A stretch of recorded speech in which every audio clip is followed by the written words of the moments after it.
Hello, I'm Juan David Rojas and I'm gonna talk about the Colombian flag. So, first of all, I'm gonna start talking about its history. Secondly, I'm gonna talk about its evolution through time. And I'm gonna be finishing by its relevance for the bicentennial.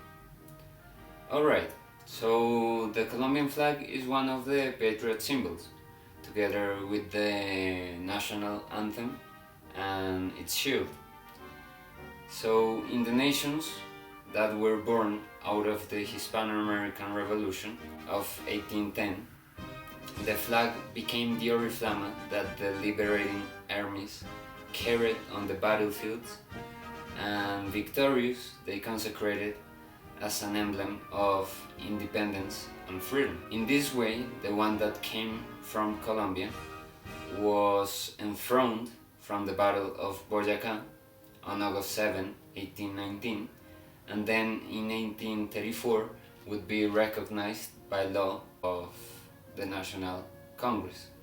The United Provinces of New Granada adopted a flag of three colors: red, yellow, and green, which had a national character, since the government was formed by several provinces. Some authors say that this flag was carried by the troops to the battles of Cachirí, La Plata, and Cuchilla del Tambo. Others say that the armies of Casanare, de Manuel Servies and Francisco de Paula Santander, took her in 1816, and then in 1819 the liberating army of Bolívar and Santander to the battles of the Pantano de Vargas and Boyacá, since the Venezuelans already carried the tricolor of Miranda. So in this case there were two flags there, that of the Granadians and that of the Venezuelans. So by the end of the 18th century, the Venezuelan precursor Francisco de Miranda had almost assured the support of Great Britain, before whose Prime Minister William Pitt presented the release project that would consist of an expedition that would invade South America through Venezuela and Buenos Aires. So then on February he left on the Leandro ship to Jacmel, Haiti, from where he sailed to the coasts of Coro and Ocumare in Venezuela, assisted by the schooners Baco and Abeja. By then, the following March, in the middle of the Caribbean Sea, the flag of horizontal stripes of yellow, blue and red colors flew on the mast of the Leandro. So the independence of Venezuela then was declared, and then a commission proposed to the Congress to adopt Miranda's national flag, and then it was approved. Then, by law of the Congress, the Republic of Colombia, called La Gran Colombia, formed by Nueva Granada and Venezuela, which also included Quito, Ecuador, was created, and the arms and flag of Venezuela were adopted because what they say is that they were better known. Well, many things have been said about the origin and interpretation of the colors of the flag. The first one is that Miranda took them from the Empress Catherine of Russia, her friend, or from the Swedish Christina Hall. Another one is that Bolivar interpreted the hair, the eyes and lips of a Spanish woman from Clarines.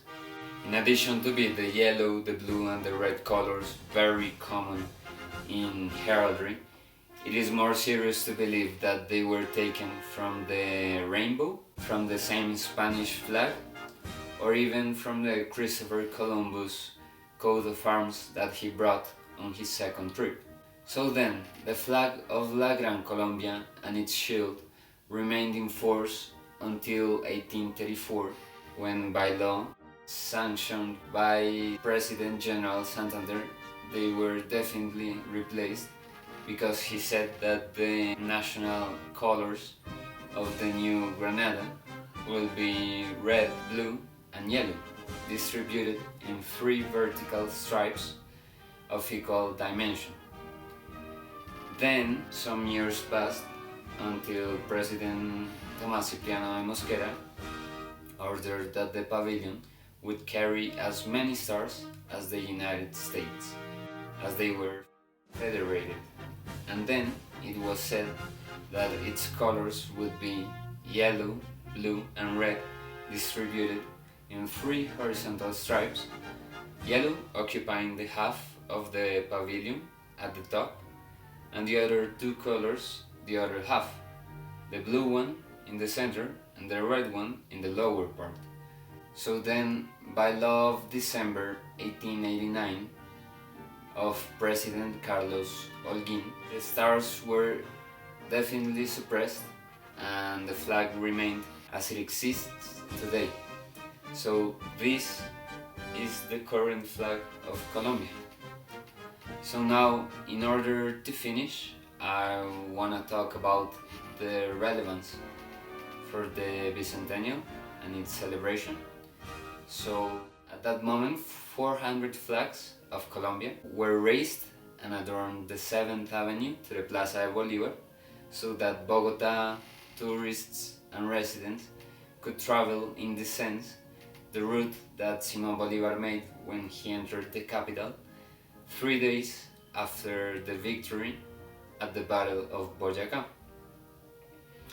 Likewise, the monument to the heroes, located on the North Highway with 80th Street, once again raised the flags of Colombia, Venezuela, Peru, Ecuador, Bolivia and Panama. And it's very interesting because the flag became very important for the independence struggle, since it gave the identity to the people who wanted to emancipate from Spain, and it gave the sense of belonging that was spread once the battle was won. Personally, I chose this item because I wanted to know more about it. Besides, I like it very much, but I also wanted to know more about its history, its origin and its significance above the basic one I knew before. It's a symbol that I love and that I've used a lot of times for so many years, but I didn't know everything that was hiding behind the yellow, blue and red colors. So in order to be more coherent with the flag and the heroes that used it in times of independence, I claim it as a right and a debt to know well its meaning and relevance. Thank you.